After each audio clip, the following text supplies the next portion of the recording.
Now, the whole thing about it is, how important is sex? People want to make it seem like I overrate sex. Do I really? Oh. What do men talk about all day in the locker rooms, in sports? What do they talk about, Dustin? The last play. And? Sex. Then we grow up and we're on a fishing boat, and the jokes we tell are jokes about? Sex. And then we have kids and we're married and we're out with the boys, and then we go out with our secretary and she starts talking about her boyfriend problem and that, and then you end up talking about sex. That's men. When are we going to face it? We have our lives and we have our sex. You know, when people took down a village when we were primitive beasts, they raped and pillaged. They didn't read books and borrow. They raped and I got you on that one. Read books and borrow. The Huns came and read books and borrowed, right? Yeah, I made that one up. You like that one, Jason? No, they raped and pillaged. I mean, now if you think about it, there's a lot of burning going on, spears flying, arrows, and that. What would make you want to rape somebody at that time? What was it? The smell of the burning flesh, the horses running around? But they took time out to rape as they pillaged. No, men don't like sex at all.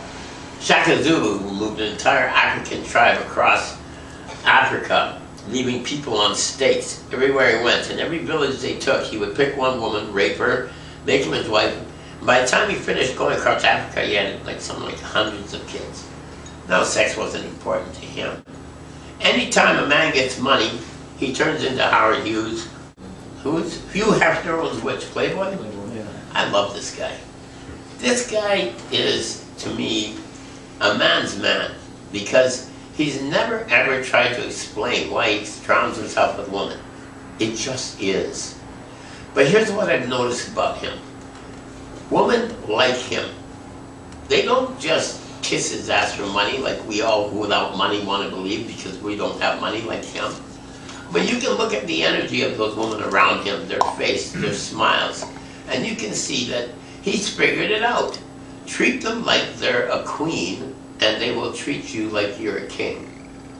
Am I wrong in that one, gentlemen? Does anybody think I'm incorrect? Because if you have a wife, let's say, who was from a cave, she probably won't understand that. But most women naturally rise to the occasion. Am I wrong? When you treat them well, they treat you well. By and large, what happens is through the years, men and women start fighting. Now, who's got the advantage in the fight? Israel or Palestine? Let's go with that. Israel has rocket launchers, jets, everything you can imagine, laser bombs. Palestine has, still to this day, rocks and sticks. So is that a war or is that a slaughter? We have to ask ourselves. It's the same with men and women. Not only can we out-yell them, beat the shit out of them, but usually we have the money in the house and the income. So in our heads, we have the power. And anytime men think they have the power, it becomes Israel over Palestine. What are you doing tonight? I'm bombing. Really, what are you doing tonight? I'm shooting. Let's head out. I'll meet you out on the range. People running all around, bomb shoot, bomb shoot. They throw a stick. Aye, it's war! Bomb, bomb, bomb, bomb, bomb, bomb. It's like, give me a break. Give me a break. And we all sit here and believe that it's a war in Palestine. No, that's a slaughter. That's no war. Same in relationships. We men have all the advantage. You name it, we got it. I don't care. They do have one advantage called a mother. Thank God if you're smart, you don't let her move in. I said it. And, well, I mean, you know, that's a war that can't be won at all. That's like Israel in an apron. But, yeah, men have to realize it's easy for me to imagine what it's like to grow up as a minority and to not feel empowered at times. I remember when kids used to corner me in the schoolyard and throw gravel at me and call me bad names. And that sucked because I didn't have the power to do anything. Even if I told my parents, they couldn't stop it at that time. Women go through their lives feeling conned, feeling oppressed, feeling owned, feeling, why? Why do we need to do that in this day and age? Can anybody tell me, do we have to keep women in this day and age? John? No. No, they can get their own job, pay their own rent, do their own thing. That's been for how many years? Not very long. Not for very long. So it occurred to me, maybe men haven't been taught that times have changed. I'm not here to teach you, I'm just here to point out. Times have changed and women are pissed. End of story. It's like, and to be honest with you, women are figuring stuff out. So a lot of times they're now dogging the men. And I gotta say, men have earned it. So it's important to understand that here's the thing about women I like, that ethically and morally, here's something we will never get. Women like pleasing men. They love it. I don't get it. They love it. Men like pleasing women in bed. You have to have the in bed.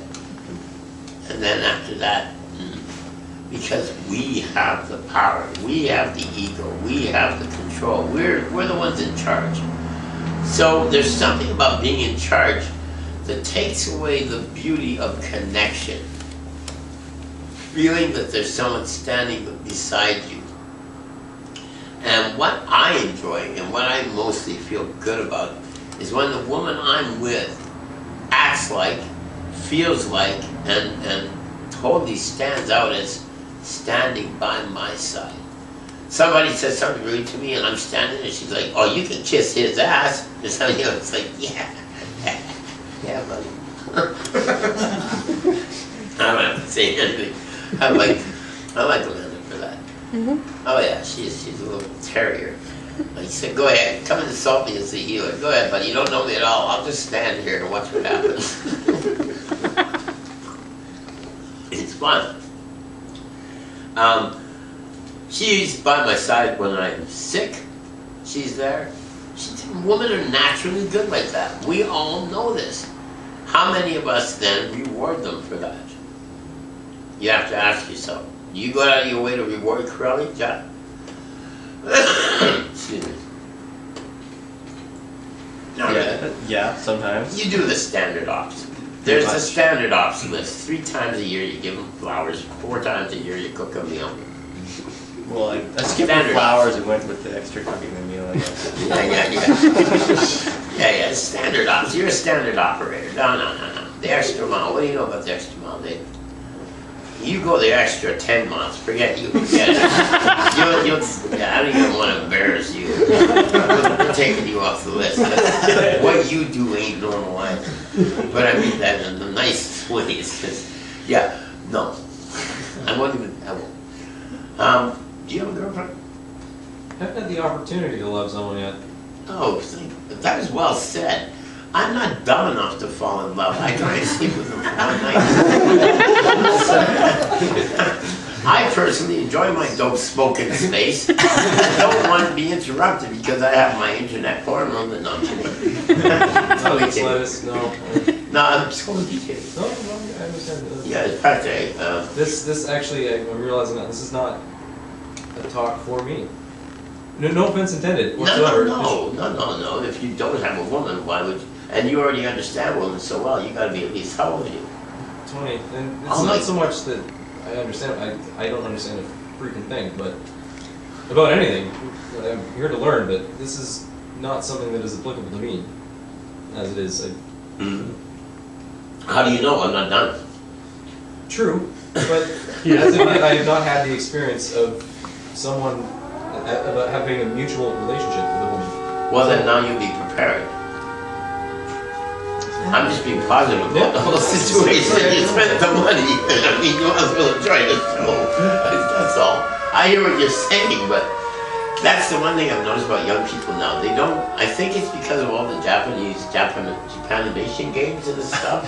Is that it? Japanimation? Yeah. And Zelda and all that crap. Young guys don't understand the word experience. They don't even get it. They're like, is that an experiment? No. Yeah, like crafty old dudes like me, any guy over 38, we got some shit to show you. Trust me on that. Even with your girlfriend if you want. Not even, no, I just haven't had the opportunity. Ah, okay. Well, now this will help you because after this, you're going to be thinking, I can make my own porn with the girlfriend. You're going to take this to a new height. No, it's the idea of love that I've taught myself and been taught by numerous artists, and jazz mostly, like Chet Baker, for example. That's a big one. His love ballads are quite inspiring. And my idea of a relationship is just not even remotely close to any of my friends my age. Nothing close. Yours is transcendent. That sounds a little pretentious, but No, if you're into jazz, you know the word. You said you're talking jazz. What do you want me to say? Yours is splendid? That would be more gay country. Yours is transcendent. You're jazz, dude. But the other part of that is that women my age are the exact same way. It's not. They don't want. We're gonna give him a moment. This is. I'm sorry. This is the youth input into the talk. No. Don't be sorry. You need this talk. Women my age, they don't want anything to do with me. It's because That's all because they you're want mature. is again. I don't want to sound pretentious. I'm telling you, you're mature for your age. You go for long walks. I see you. You're introspective. The word introspective for a guy your age is like, are you fucking kidding me? Yeah, you're looking inwards. You're checking yourself out. You're learning about yourself and holding yourself accountable. Accountable, 20-year-old loser. No, you know what I'm saying? They can't relate to that. They want the guy who says, let's go to the pub, baby. It's on me. And after 6 of those, yeah. As an example, the girl I was very, very interested in and had very deep feelings for her. She was sick. I asked what her favorite soup was. Her favorite food, comfort food, all that stuff. And she said, habitat, the tinned minestrone, or whatever the fuck's called. I see wench. So I went to Save On Foods. I walked from that side of town. I went to Save On Foods. They didn't carry it. Superstore. They didn't carry it. Oh, you went the extra mile. I did a massive, huge Louis Vuitton. Huge mistake. Well, it's Huge misgiving. Is it? Yeah, you sucker. It's not being a You sucker ain't if getting you sex. appreciate it, right? Yeah, you're not getting nothing. You're being yourself, introspectively kind. I would go the extra mile. Well, She wasn't raised for a kind like you. He does the same damn thing. Or on the same day as well. That does not make them horny. That turns them off. You'll do anything for them. You'll walk the extra mile, Mr. Knight in Shining Armor. Well, They're if gonna that's have the to case and it polish. doesn't make them horny, then I want nothing to do with it. There you go. Well, you won't be getting any. Don't worry. No, what I'm saying. That won't be your concern. The guy who's running for soup 10 extra miles. But you will find that one woman who, if you do that for her, the one woman out of 1,000, if you do it for her. In other words, don't do that for every woman. They don't give a shit. Find the right one to do it for and know she's the right one. That's what you're trying to say. What you just did is, in your youthful, arrogant, roundabout way, is how do I know what the right woman is? And I'm tired of being treated like a piece of shit for being a good guy. That's all you said. But you just couldn't say it directly because we all have egos on it. And we can never just say it the way it is. Men can't say it the way it is. We always blame women for how they express themselves and all that. But then they'll say to you, well, just say it the way it is, and you'll go off in your Shakespearean diatribe of shit. Basically, you're saying, women use me, they offend my kindness. Why can't I meet a nice one? That's all you're saying.